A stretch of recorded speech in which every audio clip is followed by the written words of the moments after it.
All right, YouTube. So today we're going to be talking about the performance of this little PC behind me and going through the codecs or certain codecs and a couple projects. Now, if you're using this just as a work system, it is perfect. I've had no issues when it comes to Premiere or DaVinci other than actually Dehancer. Dehancer is not working with this computer. I guess I don't know if they work with Intel GPUs. That is something to consider, is that this will not work with an Intel GPU. Everything else work-wise has been phenomenal. I cannot say I am disappointed at all with this computer. Actually, I forgot a couple of times that I was even editing on this little thing, and I thought I was editing on my main system. So I can tell you for a fact that like this is one of the best PCs I've used, and the fact that it's $1,000 is incredible. The first PC I ever bought was less spec'd than this and cost only $250 more, and it did not perform nearly as well. With that being said, I really want to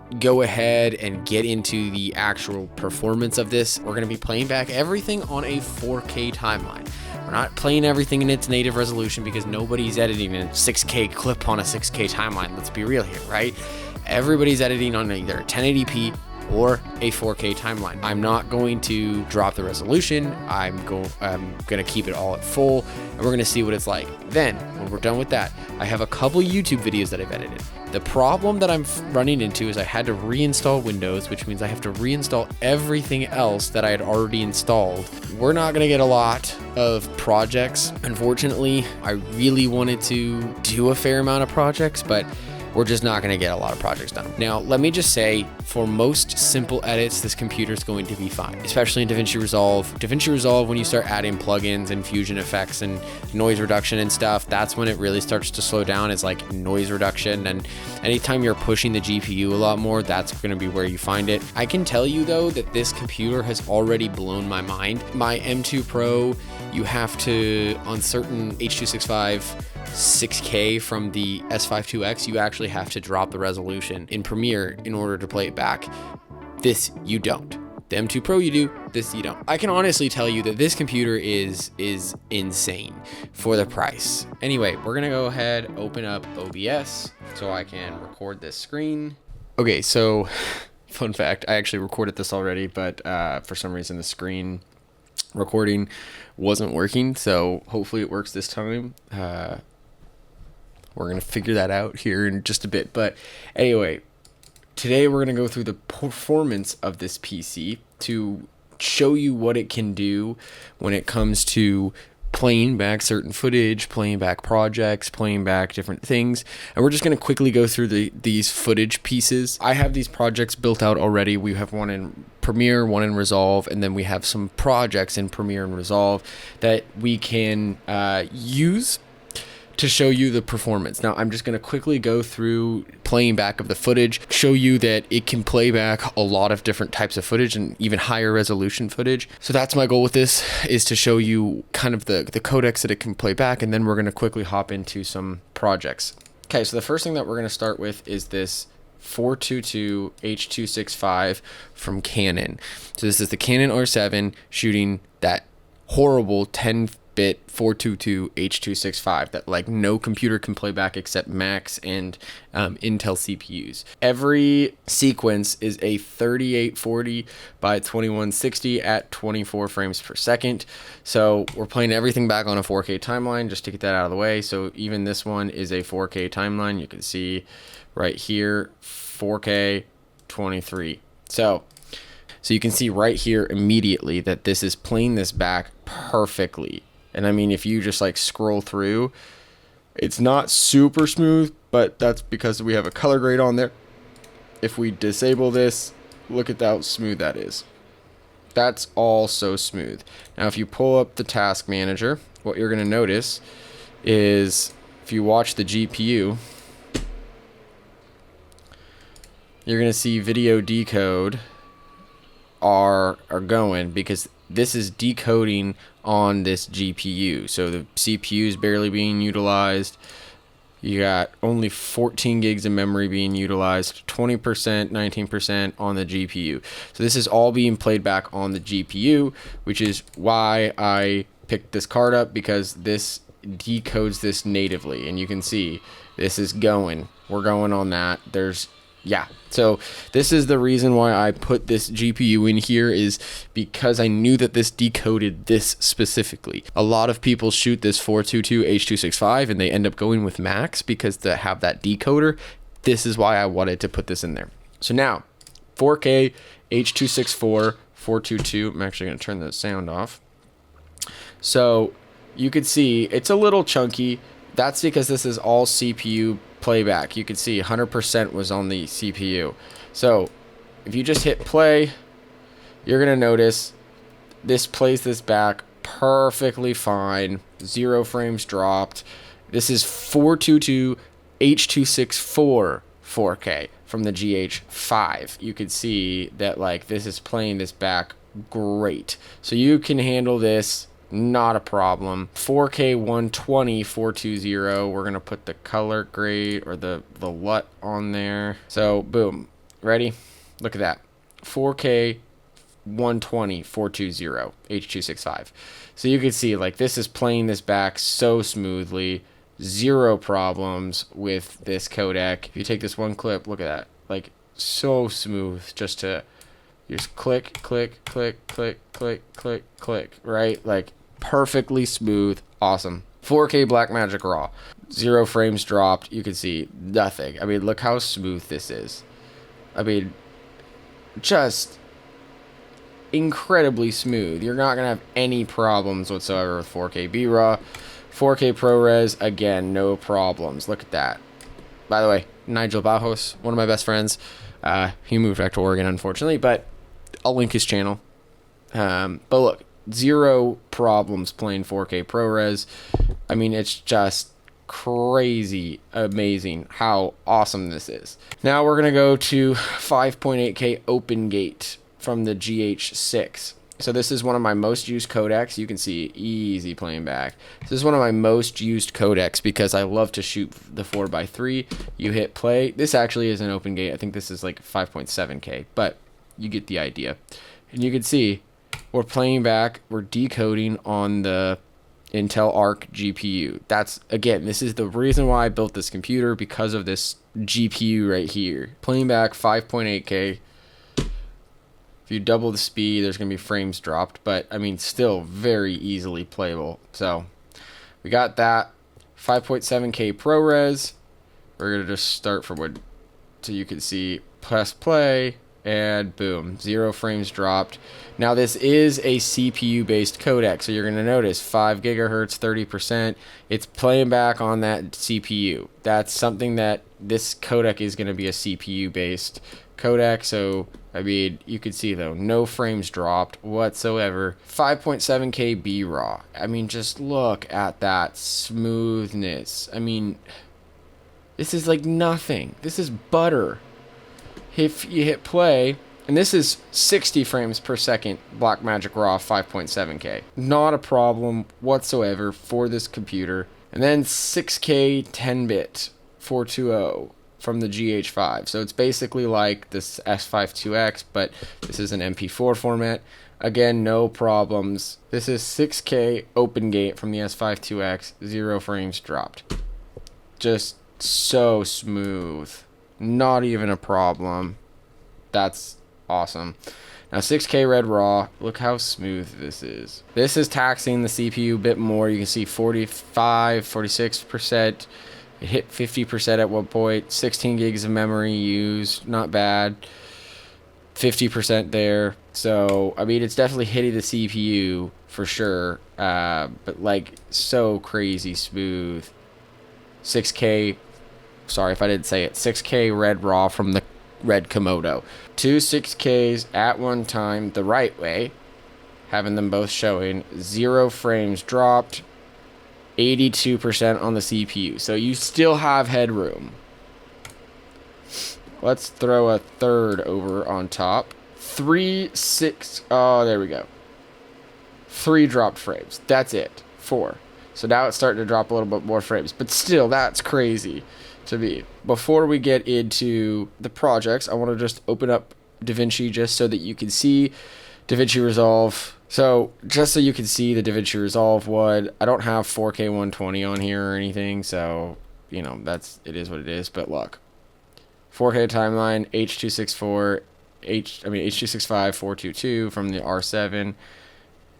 It's definitely not as good, but that also, I think actually that has noise reduction. Okay, let's turn off noise reduction. So simple, so smooth, not even a problem. Instant play when you hit space. Now, obviously, we had noise reduction on the one clip, so if we turn that on, you'll notice it still plays back. We're at 2 faster than 15, which is usually a pretty decent dig. Now, it won't scrub super well, but like, hit play. 22% on the GPU, still so much headroom. Open gate 4K H.264. Again, it's a chunky file. It's not the most efficient, but when you hit play, it plays back. So you're gonna notice it's playing back so smooth. So again, not gonna have any problems with that.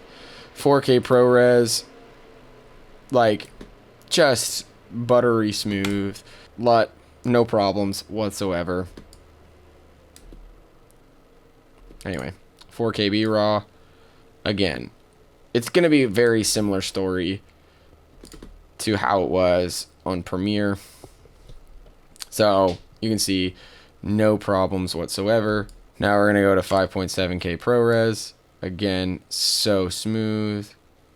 Actually, this has noise reduction on here. So, this is with noise reduction. 20% on the GPU. 5.7K B-RAW, again, no problems whatsoever. You can see no frames dropped, perfectly played back. So nice. Now, 6K Red Raw. This one does have a little bit of a struggle when you first hit play. It does stutter a little bit, but otherwise, pretty great. You can see it's being played back on the CPU. So, not a problem whatsoever. Now we're going to hit into the projects. This is one thing where like a lot of people don't do, is they don't get into the projects of things. This project was actually the video that you saw last. The editing or building of this computer, putting together everything of this computer. This is that project. So I wanted to use this project because it had some text effects, it had some graphics, it had some screen records, it had H.265 6K from the S5 2X as the main, and then it had H.264 as the B camera from the GH5 for the top-down shot. It has some B-roll text, so it's a really good test. So pressing play, no problems whatsoever. If we pull this over, you're going to see this is being basically played back by the Intel GPU. 19 gigs of memory, no problem. This is a 4K timeline in full resolution. So you can see like there are no problems whatsoever with this. Oh, what dropped frames there? Oh, some dropped frames. I don't know what's going on there. I don't know why this is... Okay. This hasn't been happening. This is 4K 60 FPS in 420 10-bit. So, I don't know what's going on with this. Oh, this does have some warp stabilizer on it. So, that could be... We'll see. Hold on. Here's the other thing is I'm using OBS to record. So, it could be that it's because of OBS. It also could be that it's still generating peak files. So let me take a bite of my breakfast real quick and we'll get back in a second. Anyway, you can see, place that back fine. Oh, that's rendered out, unfortunately. So you can see here, this is going to choke the computer. This title, it's going to choke it. Even if you go down to half,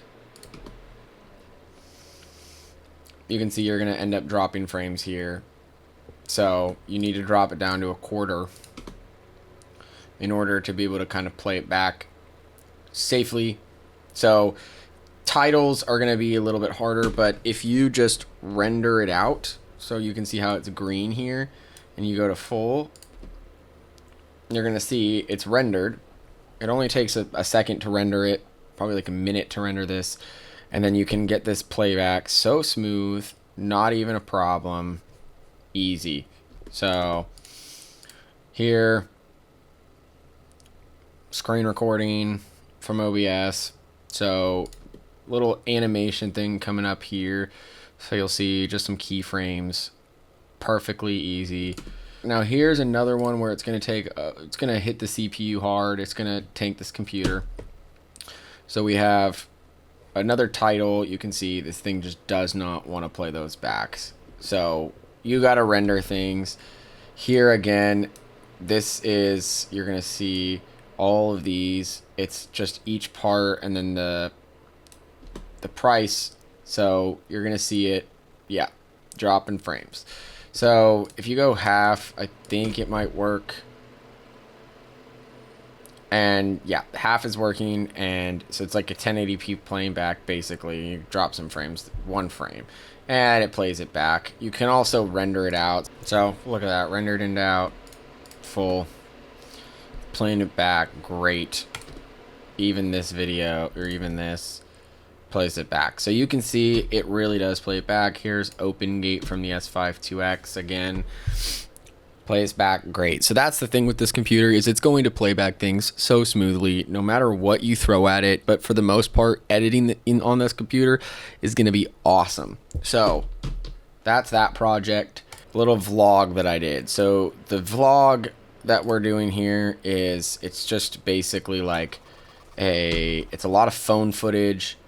You can see here, we're just going to let it play, and I'm going to try to probably time lapse this. So what this is this is phone footage sped up to 950% over my S5 2X or GH6 text. So very simple editing is, you can see just phone footage and phone footage sped up. For the most part, if you're doing anything light, this computer is going to completely destroy the stuff. It's so smooth, so easy, ready to go. So now we're going to go into DaVinci Resolve, and we're going to open up a project that I was working on in DaVinci Resolve. It's a YouTube video that I did, 2 YouTube videos, or 3 YouTube videos ago. I will say a lot of the projects that I work on, I use Dehancer for my color grading, and unfortunately Dehancer and Intel are not working together, and I don't know what's going on there. So I'm going to be reaching out to them to try and figure that out. So for the most part, I couldn't really show a lot of my DaVinci Resolve stuff because Dehancer just doesn't work. So it's unfortunate, but I mean, it is what it is, right? Like, so one thing that you're going to notice here is that there's a lot of just B-roll and text and everything. So if we hit this right here, is this animation thing. It's from Mr. Alex Tech. It's his Magic Animate V3, and it's so awesome. Basically, it's got this like control here. Let me drop this down so you can go whip in and whip out. You can just basically, it animates things in for you, and you can change a lot of stuff.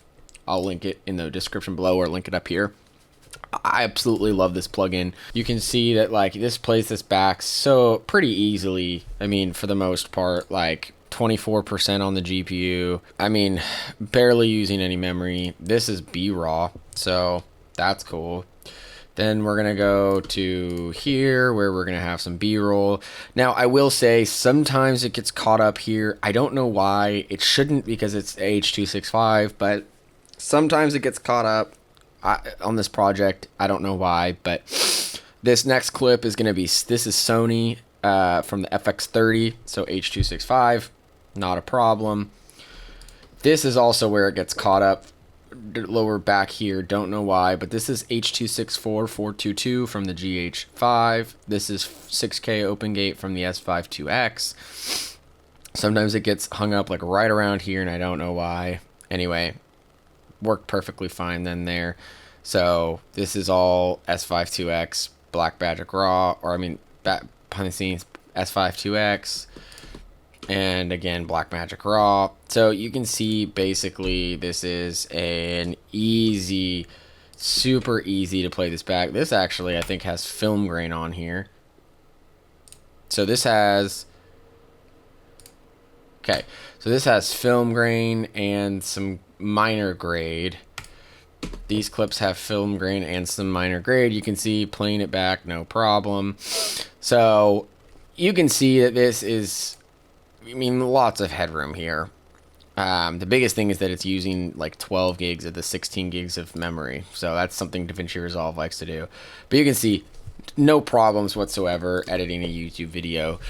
So if you're doing just like interviews, if you're doing brand story videos, if you're doing social media clips, if you're doing any of that kind of stuff, you are not going to have a problem using this computer. For $1,000, this thing will beat a Mac Mini.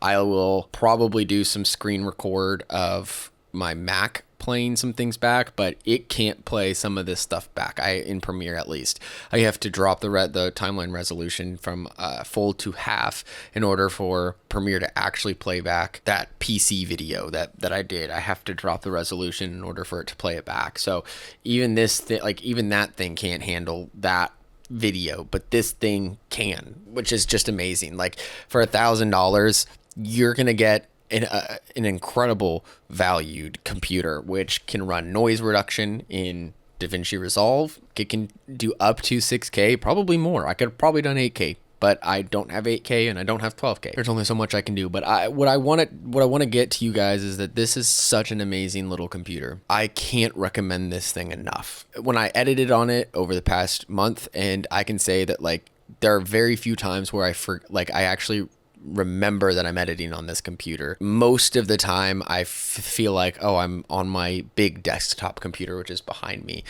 So this thing is a beast. And especially for $1,000, I wish I had this when I first started out, because this would have been the computer that I need. I will say that if you can upgrade to 64 gigs of RAM or at least a 1 terabyte SSD, I would do that. You can see this is a fresh Windows installation, but you can see I'm at 339 gigs free of 465. So like, it's not terrible, but it's not ideal. I would say if you can go 1 terabyte, do it. And if you can go 64 gigs of RAM, I would also do that. I think that that's something where like, it's definitely something to consider, is the 64 gigs of RAM, especially if you're going to be doing After Effects, if you're going to be doing other stuff. Like I would say that that's a little bit more necessary than anything else. I hope that this video has helped. I hope that, you know, the series on this computer has helped. I really wanted to put together an awesome budget PC build for people so that people could really understand that you don't need to spend a lot of money when you're first starting out on a computer. You can spend very little, $1,000, and build yourself a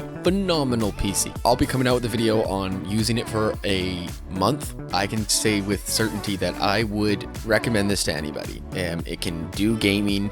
I've had some issues with Forza Horizon 5, but I can actually play it back now, or play it now. For the most part, this is a phenomenal PC, and I would recommend it to anybody that's doing Premiere or DaVinci work, especially mirrorless camera. Last thing to say is I actually paid for all of the parts in this PC myself. If you want to thank me for doing this work, for putting this video together, for putting this PC together, and you want to put this PC together yourself, or you want to put any PC parts together, I really would appreciate if you could use the affiliate links in the description below. They won't charge you any more. They just give me a percentage kickback of all sales, and it would really help me out because I don't have sponsors. I don't have help with this. This came out of my pocket, and I just wanted to do this for those who are starting out and need a computer. I know things can get expensive when you have lenses, cameras, mics, lights, tripods, stabilizers, everything. I know everything can get expensive. So I'm just trying to help out those who are in a predicament where money is tight, but they need a computer to edit on. So this really does rival a Mac Mini, and I think that this would be a phenomenal first system for most people. That would also give you a way to upgrade. And I built this as a mini PC. This is actually pretty portable. I've carried this around. I've lugged it around. I've had to take it to Micro Center a couple times. It's so easy, so light. I honestly think this is such a phenomenal little system for anybody who's just getting started out. So I'm going to end this here. Thank you so much for watching. I really hope that this video helped. If you want to buy anything, please do use those affiliate links in the description below. And I hope that you have a great day. Thank you.